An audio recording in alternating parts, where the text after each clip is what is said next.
Last time we started with chapter 1 and we completed verse 1 to verse 17.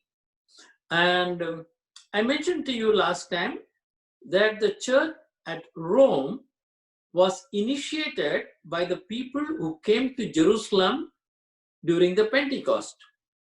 No apostle went so far, so Paul is writing to them to put them on apostolic foundation. There is no problem in the Roman church. It is predominantly Gentile, and also there are some Jews.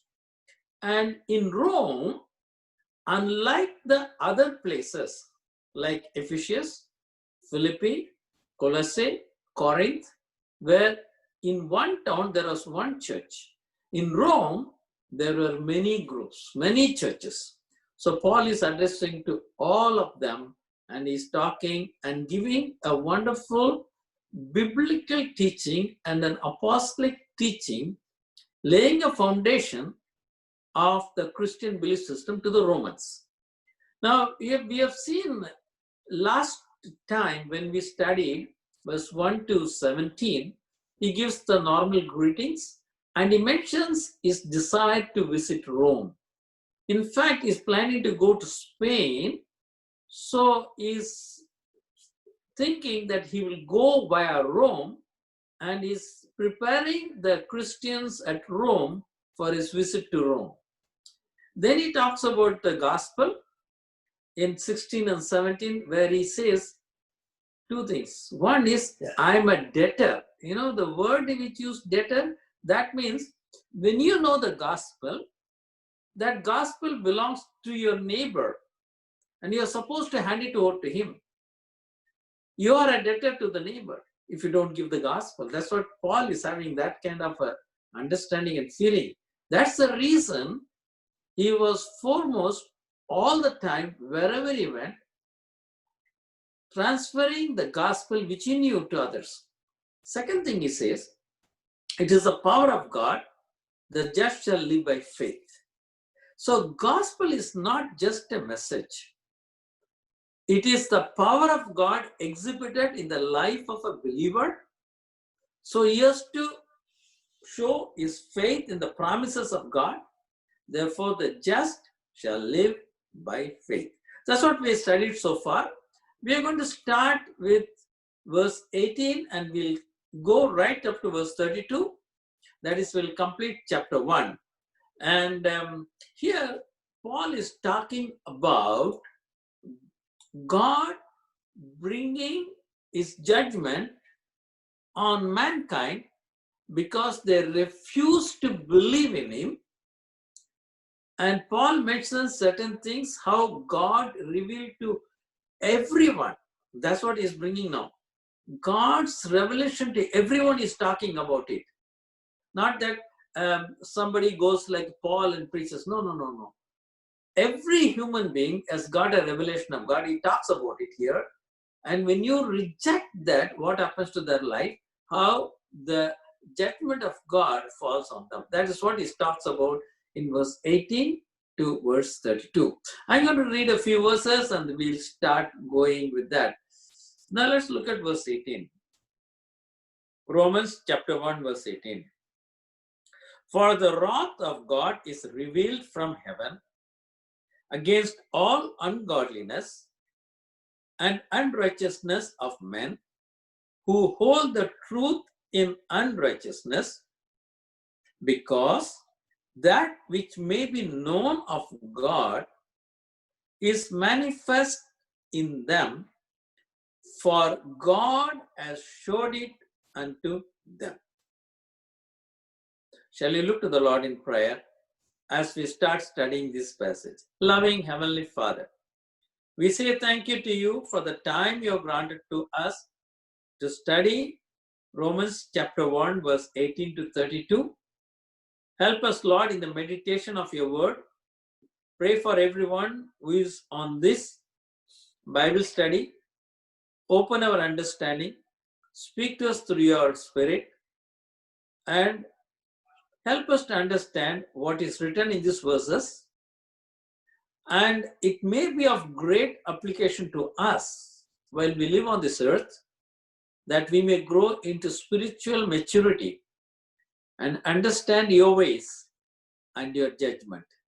Committing our meditation into your hands, we offer this prayer in Jesus' name.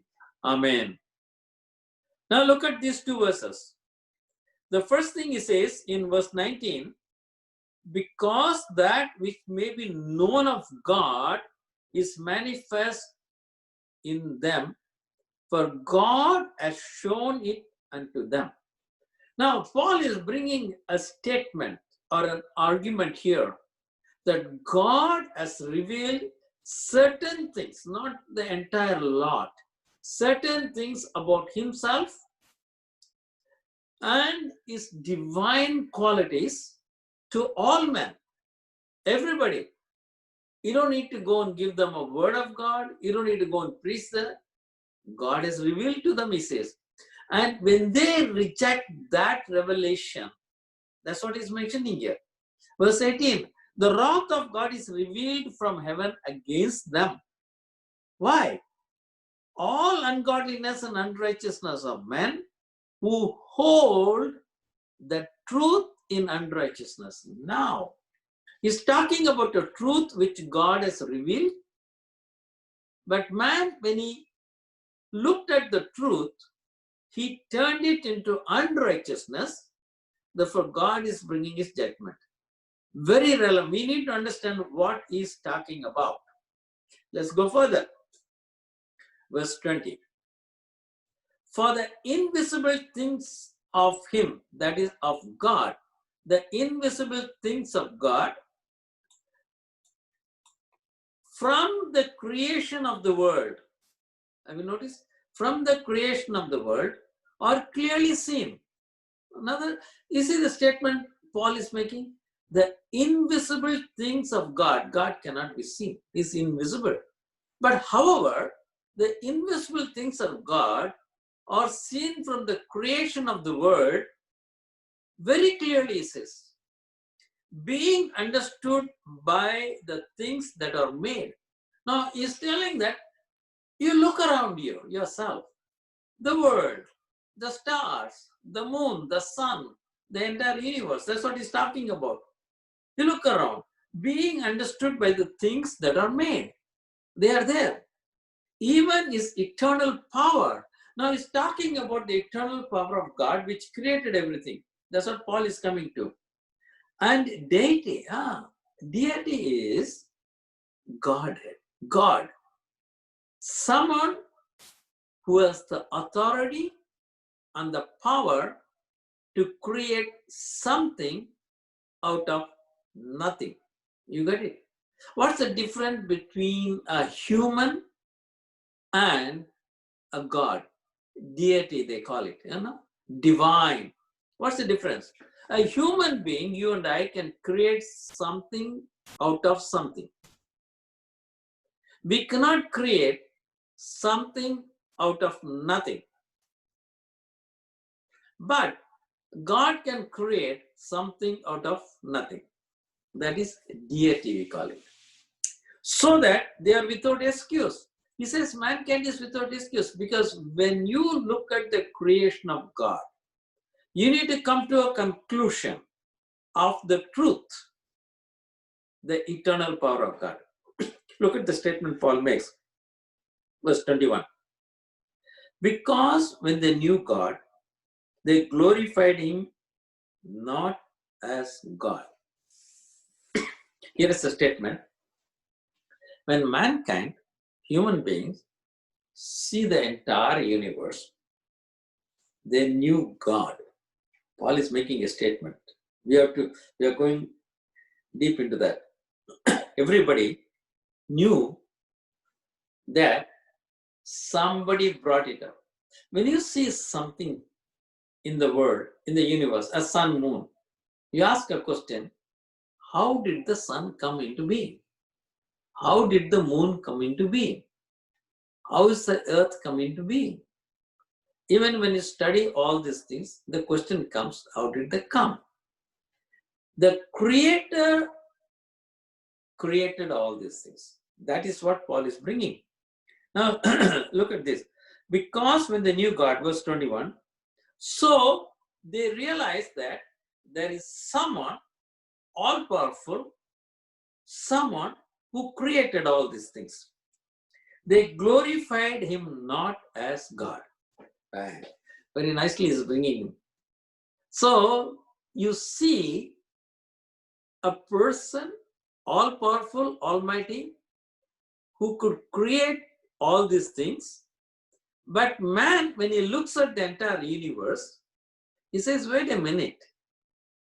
It is not that kind of a God. He didn't glorify God. What did he do? Neither were thankful. They were not thankful that God has given us a wonderful earth. They were not thankful.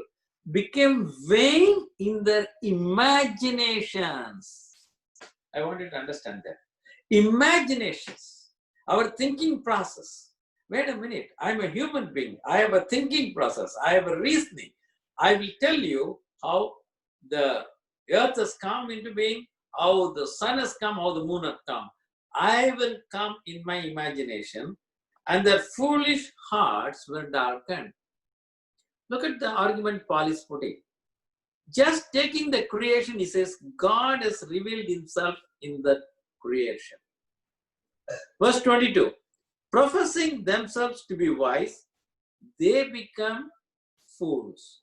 So he's making a very, very strong statement. Professing themselves to be wise, they became fools. Why is he making strong statement? Let me repeat that again. Something has come out of nothing. Is it a possibility? Now, if you look at the Psalms, in one of the Psalms talk about it, and it says very clearly, when you look at the heavens and all the creation, it talks about God, isn't it? Turn with me to Psalm 19. The heavens declare the glory of God, and the firmament shows his handiwork. So when you look at the heavens, when you study the astronomy, they will show the glory of God. That is written here. Day unto day utters speech, night unto night shows knowledge. Wait a minute. When you study the sky and the stars, they give you knowledge. There is no speech nor language where their voice is not heard. Wait a minute. Have you noticed? Their voice is not heard. The scientific theories, they are looking at astronomy. They have found many things. And what do they say? The line is gone out through all the earth that works to the ends of the world. In them, as he set a tabernacle for the sun, who is as a bridegroom coming out of his chamber, rejoices as a strong man to run a race. It is going forth from the end of the heaven to the circuit and to the end of the earth. There's nothing hid from the heat thereof. Now, in Psalm 19, he talks only about the sun. Have you noticed that? It's a challenge to a scientific world even today. How do you get the heat of the sun from atomic reaction? Now, how is it so intricately controlled that it doesn't become too hot for us to live or too cold for us to live? Have you ever thought of that? The sun's heat is totally controlled. So he just talked about one sun which goes around and again. And it is not cooling off. See, when you have that kind of a mass of heat, giving heat, it has to cool down sometime. No, it doesn't cool off. It's the same temperatures. You see the weather and pattern, everything. That is what he says. When you study the creation, you need to come to a point that there is a creator. Now, when I don't want to come to the point there is a creator, what do? I go in my imagination, I come into a vain things. What are the vain things? He's listing out a lot of vain things. Verse 23, change the glory of the incorruptible God. They change that glory of God. God is a glorious God. He changed, we don't want God. He didn't create it. There's no God to create it. How? And into an image made like corruptible man, unto birds, four-footed beasts, and creeping things. So one of the things which has happened is we created idols around the world. If you go around the world, there are many idols they've created, by our own hands with stone or wood or anything. This is the one which created the heaven and earth. Don't you think it's foolish? The first thing we go and make our own imagination how the person who created the universe should look like. He says it's a vain in the imagination. You made a corruptible man or birds or four-footed or creeping things. We have done that. So we have become vain to bring out idols, a lot of idols into the whole system. Now, what is an idol? Idol is the one, here Paul specifically mentions the idols made representing man, animal, or any created being is talking about, because a large number of the people in the world today, huge number, are still idol worshippers. They put something there and worship an idol. That's right. Now, verse 24, he says, God gave them up. God gave them up.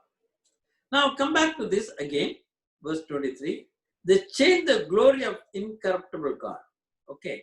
And verse 21, let me go back again. Because when they knew God, they glorified him not as God, neither were thankful, became vain in their imaginations. Their foolish hearts were darkened, professing themselves to be wise, they became fools. Now, this is also talking about something a little different. Verse 23 talks about idol worship, whereas 21 and 22, it says, vain in their imaginations, and the foolish hearts were darkened, professing themselves to be wise, they became fools. Now, professing themselves to be wise. Today, there are many people, even in the universities, who have got PhDs and doctorate. They are very, very wise people who can claim how the world was created. You know that? Out of nothing, the entire mass came into being. Out of nothing. You know the weight of the universe? 10 raised to the power of 53. 53 zeros. You put 10 and 53 zeros, that is the weight in kilograms of the entire universe. And it came from nothing. That was the scientists are telling, nothing. How did it come? Oh, there was a big bang. You have to look at all the ideas they bring up. But they have no answer for certain things. Number one, they have no answer how something can come out of nothing. How something can come out of nothing. Now, if you go and study them, they talk about many things. What they say is, if you take nothing, it has got equal amount of positive and negative energy, equal amount of positive and negative materials. They talk about the scientists even today. So, if we have 10 raised to the power of 53 mass of the universe, that is positive. Well, what happened to the negative? The negative somehow vanished away. That's what they talk. So from nothing all these things come. That's what here Paul says, professing themselves to be wise, they become fools. You can't explain. There is no explanation how something can come out of nothing. Second, how can a living thing come out of a non-living thing? Today there are a lot of living things are there. How do they come? There is no explanation of that. Third, Earth is the only planet where life is there. It is fine-tuned. Nobody can answer. That's what Paul says. The foolish and heart were darkened. Now, what did God do? Because of that, they did not glorify God. We don't want to glorify. We will glorify with our theories. Verse 24. Therefore, God also gave them up to uncleanness through the lust of their own hearts, to dishonor their own bodies between themselves. Look at it. Now, how nicely Paul is bringing it. The social condition is related to your belief system. Very nicely is bringing up. God gives up. He is not putting a block to you because you change the truth into your life. The truth is that you have to acknowledge a creator. You don't want to acknowledge a creator. Because you don't want to acknowledge a creator, God also gave them up. You know why you don't want to acknowledge a creator? Because along with the creator, there will be a moral law of the creator. Have you noticed that? People oppose a creator because they don't want the moral law. When God realized it, okay, you don't want a moral law, I gave you up. That's what verse 24 Paul says. So we oppose God, very concept of God, because if you have to take into account that there is a God who is all powerful, the God also will bring a moral law. In the Bible we read, be holy for I am holy. So we don't want that kind of a God. Now come back to the idol worship. If you look at the idol worships, now if many of you have come from India, you will notice all the idol worship, the gods. What have you read what the gods do? All the supreme gods, they live a same unrighteous life like you and me. Same type of life. You read all the historical things. You can't imagine what those gods are doing. So the idea of bringing your own God is to knock out the moral law. That is the main reason. Right? So you don't want to hold a law. And therefore, I don't want a God. That's what they say. Truth is given. So now God says, okay, you don't want me because of a moral law. So you want unrighteousness, take it. God gave them up to uncleanness. Whatever you want to do, I'm not going to stop it. See, God is a loving God. Normally, when somebody makes a mistake, he tries to block it. He brings in something. You know, in creation itself, he has done something. You know what it is? Guilt. You can say, I don't have sin in my life. You can say that. But you cannot say, I don't have a guilt in my life. Ask an atheist also. Every human being on the world has got a guilt in him. Because you cannot erase it. That is what God has designed. Paul is talking about it. The wrath of God is revealed from heaven through creation, that the guilt is written upon every human being. You cannot get rid of it by any means. So the idol worshippers go on a pilgrimage to appease their gods, to remove the guilt. And the non-idol worshippers who believe in other things, what do? They do goody things. They do a lot of charity. Have you noticed that? Even every country has got a very rich people doing a lot of charity. Have you asked them why they do charity? I asked a very rich man once, why you do charity? He said the same thing, to remove my guilt in my heart. He said these words exactly. So, we are now finding the judgment of God is revealed from heaven in verse 18. How God has put a guilt on their heart. You cannot remove it. Because of the guilt, they are troubled. The moment you reject God, you are troubled. God gave them up. Verse 24, gave them up to uncleanness, lust of the rose, to dishonor their own bodies between themselves. Now, what did they do? Look at verse 25. Who changed the truth of God into a lie. What is that? They said there is no God. So two things we have come up. One is they create an image with any shape, man, bird and everything. They say that is a God, and the lifestyle of those gods are uncleanliness. And if you know, you come back, if you know any idol worshippers, if you know any of those stories, you read that. Plenty of stories are there. And amazing in how they can hold on to that kind of gods who are just like human beings doing the unclean work. Because you are knocking out the moral law, bringing your own laws. That is one type. Second type is, you don't have idols, but you got your own vain imaginations. You got your own professing yourself to be wise. I'm a wise man, I'm a thinker. Because the heaven came by itself. The earth came by itself. That's what they said. That is a very scientific theory they put. But they cannot answer many questions if you go and ask them. So, what did the God do? Okay, you don't want it, you want it, I will give you up. What did they do? Verse 25. They changed the truth of God into a lie, worshipped and served the creature more than the Creator, whose blood blessed forever. Amen. Worship the creature more than the creator. So now worship the creature.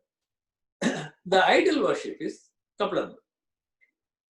One is you make an idol similar to man, animal, birds, or cross between that.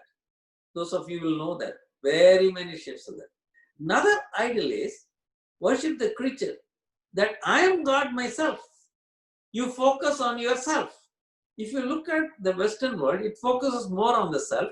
Look at the Eastern world, you make a God out of all these animals and all. Have you noticed? This Paul is very clever. He just put everything onto that creature. So you are a God himself. I am a God. I will satisfy myself. That is what. Now God is looking at you. You want to satisfy yourself? Okay. You don't want to acknowledge me? Okay. I will do something for you. What did he do? He gave them up. He's not going to block them doing the unholy things. I am not going to block you anymore. Verse 26. For this cause. What is the cause? I don't want to acknowledge God in my life. Instead of that, I'll create my own God. Either is an idol or myself is a God. For this cause, God gave up unto vile affections. Even their women did change the natural use into that which is against nature. Very interesting. Very interesting. You know what he's talking about? If you look into the modern world, you are having this kind of LGBT. You know that? LGBT? All these things are talk is there. We all know that. So much of talk is there. We are also human beings. Exactly that is what Paul is writing here. Paul is writing only about that. What is he telling? Everything is changed. It becomes unnatural. It's not a natural way of doing things. And it is called a reprobate mind. You know, the mind which focuses all the time on the self. Okay. Paul talks about it in verse 28, where he's focusing on the self. So in verse 26, we find God gave them up to all the vile affection you want to have. Now, what is basically happening? Let us look at it very carefully. Now, he has talked about man and woman here, isn't it? The woman did change. Verse 26, he said that women did change their natural use. Now, man and woman were created in Garden of Eden, Genesis chapter 1, isn't it? Now, what did God say to them first? Genesis chapter 1 and verse 28. He created them in his own image, man and woman. He created the entire earth. He created everything, created a garden, called it Eden. The world is created, garden is created. There's a man and a woman, and God is talking to them. Said, first thing he said, be fruitful, multiply, fill the earth. Straightforward. So what is he talking? Be fruitful, multiply, fill the earth. Right? Now, if you go to the little bit details of that, in chapter 2 end, we find it clearly says how God brought from the man, he brought the woman, and the woman comes, the man looks at her and said, all these things, she's of my body, and therefore shall a man leave his father and mother, cleave unto his wife, they shall be one. Now, that is exactly what is happening. An individual, a marriage, and a family. God is setting the very first thing in his creation, an individual, a marriage, and a family. For that, he said a man, a woman, marriage, and then comes children, the family. With that one, you expand, and he said, occupy the earth. Bring it under control. Now, let me go a little more detail into that. Why Paul is writing all this? Paul had all the understanding. Let me tell you the background understanding. When God created man in the Garden of Eden, what did he have in his mind? You see, in his creation, somebody rebelled against him. That is Satan and the powers of darkness. You got it?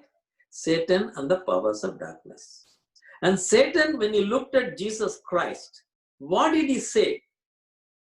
He showed all the kingdoms of the world and looked in the face of Jesus Christ, who is the creator of the earth. He said, all these things are given to me. Who said? Satan said. That is the truth. That is a fact. So when God created man there, he's telling him, look, you take charge of the entire earth. Don't leave it. But he left it because of the sin, and Satan took over. You got it? So we are supposed to bring the whole earth under the control of God. That didn't happen.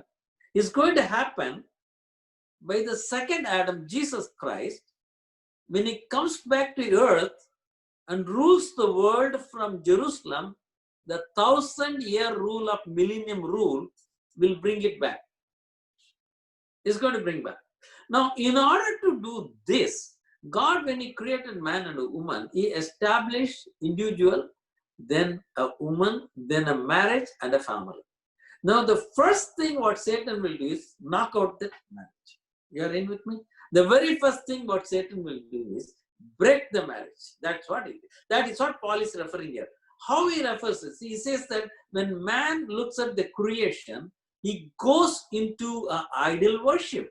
Now, if you think, look at the idol worship. I don't know whether you have studied it. There is also a breakage of marriage comes. Very interesting. Even among the gods, they break it up. You study that it's mind-boggling. Mind-boggling. Because the truth is broken. Same thing when you come into the other side where you don't have an idol to worship, but you have got your mind, the professing, your wisdom to worship, and you say, no, nothing, everything came out of nothing, and I don't believe in that. In all the civilized Western societies, what's happening? Breakdown of marriage. That is what Paul is talking here. Exactly he's talking here. The sanctity of marriage is broken down.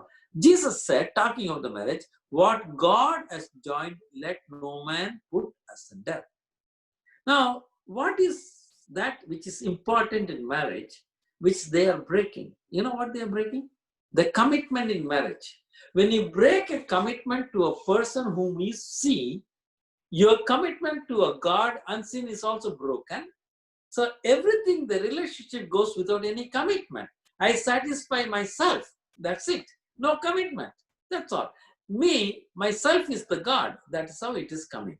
The whole world is moving towards that. If you look at it, very interesting. Whether you worship an idol you make with your hand, or you worship a theory which you have got in your mindset, you are going into that. Paul is talking about so nicely, is bringing to the Romans, watch out, this is what is happening. Verse 26, for this cause God gave them up to vile affections, for even the women did change their natural use into that which is against nature. Verse 27, likewise also men, leaving the natural use of women, burned in their lust toward one another, men working that which is shameful, receiving in themselves recompense of their error which was fitting. Now, it's exactly talking about LGBT. That's it. Clear cut. No other thing. And they receive the recompense of the error which was fitting. You know, the way they get into that, both physical and mental illness, you have to study among that community. The physical and mental illness. You'll be amazed at that. Because God has designed it in such a way, his judgment automatically comes when you go against with vile affections, breaking down the very concept of marriage. That was Paul is telling. It is there, rampant, and we can study. All the data shows to that. Okay. Now, this also brings further degradation of the society. Verse 28. Even as they did not like to retain God in their knowledge, God gave them over to a reprobate mind. So Paul is now using the word reprobate. Then that is translated from Paul's Greek to English as reprobate. Reprobate mind is self-serving, always focusing on satisfying the self. Am I satisfied? Am I satisfied? No, there is no responsibility. There is no commitment. I should be satisfied. Now, do you hear these things in today's news? I have no responsibilities. I don't need to work anything. I have nothing. Family is nothing. But I should have my compensation. I should get whatever I want. You can see that in the news day in and day out. That's what we are seeing. Exactly, Paul is writing the same thing. Because when you remove God and the moral laws, this is what it will come. That is called a reprobate mind. You don't know how to think through. So God gave them up to a reprobate mind. Verse 29, being filled with all unrighteousness. Now you become totally anti-God. You come from righteousness to unrighteousness, right? So even Gentiles who deny the presence of God, even atheists, they have some sort of a conscience, to know this is right or this is wrong. It used to be there. But when you go into this, totally denying God and I don't want moral laws, God gives up. He says it is coming to the point you are unrighteousness. Then what all comes? Fornication. What is fornication? Very interesting. Now today, fornication is anything outside marriage. In this country, United States of America, 70% of young people age 18 to 30, they say, we don't need marriage. 70%. No need for a commitment. You can live together with anybody. And look at all these things. You study that. All the data is there. You can go through internet and find all the data. Amazing data. That's exactly what Paul is talking about. It come already. You'll break down, no commitment, nothing. Wickedness, covetousness. I is focused all the time. Maliciousness, full of envy, murder, debate, deceit, all the list it comes. So much of a list is going on, Malignity, whisperers, backbiters, haters of God. Haters of God. Have you noticed that? This is very predominant in the present times all over the world. Hating anything you talk about God. They don't want it. And despiteful, proud, boasters, inventors of evil things, disobedient to parents. Disobedient to parents. Have you seen that now? Disobedient to parents. You see how the society is moving. Paul has already written, this will happen. This is happening. Without understanding, covenant breakers. You see, why you want to break marriage? I don't want a covenant, marriage covenant. So you don't want a marriage covenant. You don't want a God's covenant. Covenant breakers. I don't want to commit myself to anything. I have no responsibility. That's what they say. Okay. Without natural affection, implacable. Implacable means you cannot reason anything. I want it, that's the end of the story. Nothing to talk about, no justice, nothing, right or wrong, nothing. I need it, I have to get it. Unmerciful. 32. Who, knowing the judgment of God, that they who commit such things are worthy of death, not only do the same, but have pleasure in them that do them. Very profound statement. Whoever it is, believer in God or unbeliever in God, atheist or a scientist, whatever be the thinking process, because God designed and created man, the guilt is there in the mind. Also, God has put eternity in the mind.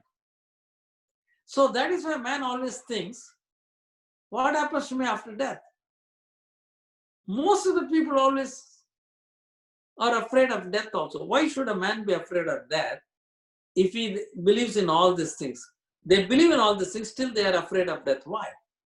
Because they think there is something beyond. So, verse 32, God has set everything in their minds. They know there is a judgment. That is why they have the fear. They have a fear. They deny God, but still they have a fear. They deny God, they have a guilt. You can't deny all these things. It is there inside the person. So, Paul is talking about The judgment of God, verse 18, look at it. The wrath of God is revealed from heaven.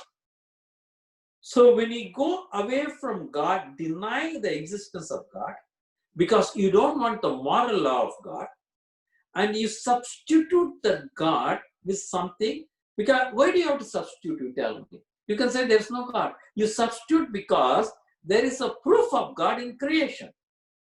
Because there is a proof of God in creation, you need to substitute that God with either idol or your own wisdom thinking of the science. Oh, something came out of nothing because of the Big Bang. So many theories are there.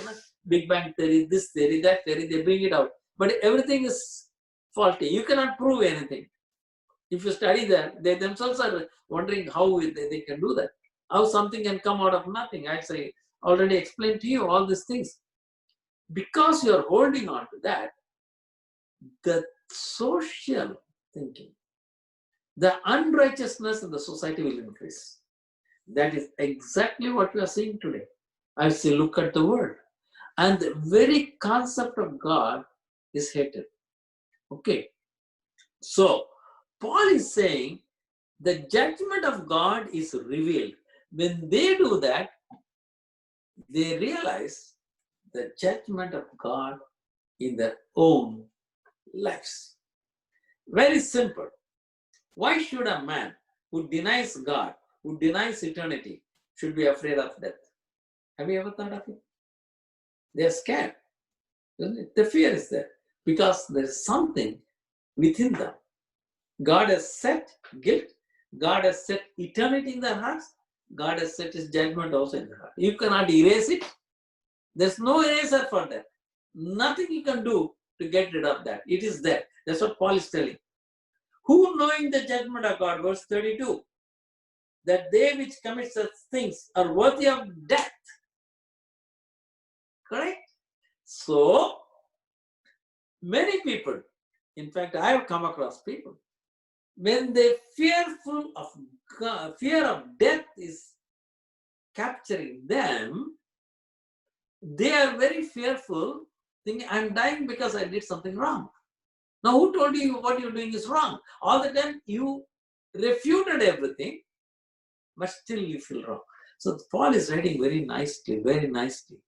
All the people who refuse God, go into uncleanness, they are suffering. Beautifully he has written it, which is a fact of life. If you happen to meet anybody, talk to the people who are on this side. Slowly when they talk, you will come to this. They'll talk big. They say there is no God. Many things they'll talk. But eventually, you'll find a fear of death, a guilt, all these things will be. Unsatisfaction, there is no joy. Because everything you're centering on the self, removing God yourself. That's why Paul says, come back to verse 18. The wrath of God is revealed from heaven against all ungodliness and unrighteousness of men who hold the truth in unrighteousness. That is the summary of the entire passage, 18 to 32. He explains that whole lot, but he gives the summary first. The wrath of God is revealed against all. And verse 32, he gives the conclusion. He says, they know the judgment. You don't need to tell them. It is there right in the heart. They know the judgment of God is there, and they are worthy of death. So, very interesting statement Paul has put. He has brought it. So, what do we learn on this? In this passage, Paul is focusing on the creation.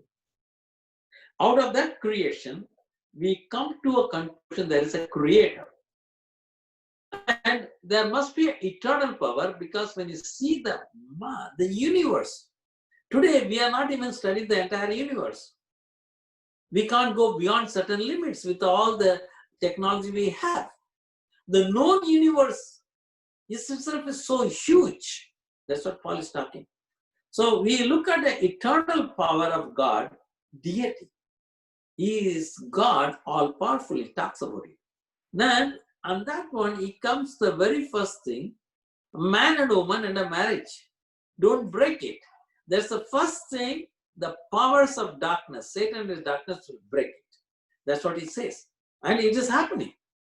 Very first thing to break is that. What God has joined, let not man put asunder. That is what Jesus said. That is exactly happening. The commitment. The man wants to get out of any commitment. I'm not committed to anything. I'm focused on self. Now, what else do we learn? We learned that to commit to a person whom we see in the marriage will help us in a commitment to God himself. Right? To break a society, to break a nation, all that you have to do is break the marriage. Everything falls apart. That is what is happening. So Paul has written it, and we have seen, if you go back in the historical studies also, many studies have shown the same thing which Paul has written. Amazing thing. So what we learn is this. The creation itself is giving some knowledge, if not all knowledge, of God. Whereas the word of God gives much more. Later on, he explains all this things. Paul is building, it's a building block. He's starting with the creation, building it, and those who reject the creation. Now, in chapter 1, Paul talks about the people who reject the idea of God which comes from creation. In other chapters, you will find he will talk about people who reject the revelation of God. The Bible is a revelation of God. He comes to that also later on. The first people who reject this, they reject the creation of God itself. That we don't need a God to create all these things. But they have no answer for that. And Paul says, professing themselves to be wise, they became fools. What is the net result? God gave them up to a reprobate mind. The worst thing that can happen in a man's life, human being's life, according to Paul, is God giving up. Now, what does it mean? God, what do you learn on that? God takes care of every human being, trying to bring him into his knowledge, trying to bring him into his salvation. But there are certain people whom he knows they are not going to do anything. They've taken their own decisions, that they've gone in the wrong way. They're not coming back. At some stage, God himself gives up. At some stage, God himself gives them up. You do what you like, you go. You know the direction. However, they know the judgment of God. They know it very well. Knowing it, they still do that. That is how Paul is ending. So, when you read Romans, you're going to see as we go to the different chapters, every section of the society with different views, Paul is handling beautifully. And finally, he talks about the Christian believer also, he brings it out. So in the chapter 1, he has started now with the wrath of God, verse 18. The wrath of God is revealed from heaven against all unrighteousness and ungodliness of men who hold the truth in unrighteousness. The God's wrath is already revealed, he says. So we as believers should know that God is at work, even beyond the revelation which is given in his word. We should know that. So we know when we live on the earth, how to deal with these things. When you live on this earth today, we are finding many of these things happening around us, right in this country and right in other countries. So we as a believer should know where God is, why it is happening. See the Paul thinking process. He says all these things have happened. So we have a responsibility in a society like this, how to handle it. Later on, Paul deals with it in other chapters so beautifully. So I'm going to stop at this point. So we have seen the entire chapter of chapter 1 of Romans. First part we have seen when he talked a little bit about why he's coming to Rome and why he wanted to do it. And he talked about the gospel, the power of the gospel, little things. He didn't go into the details there. He starts with the first detail of God's revelation in the creation. You got it? Then he will go to God's revelation in the scriptures. Beautifully, he's building it up. So let me stop at this point. If you want to say any comments or any questions, feel free to do so. You can unmute your phone and give your comment, and also you can ask your questions. Now I will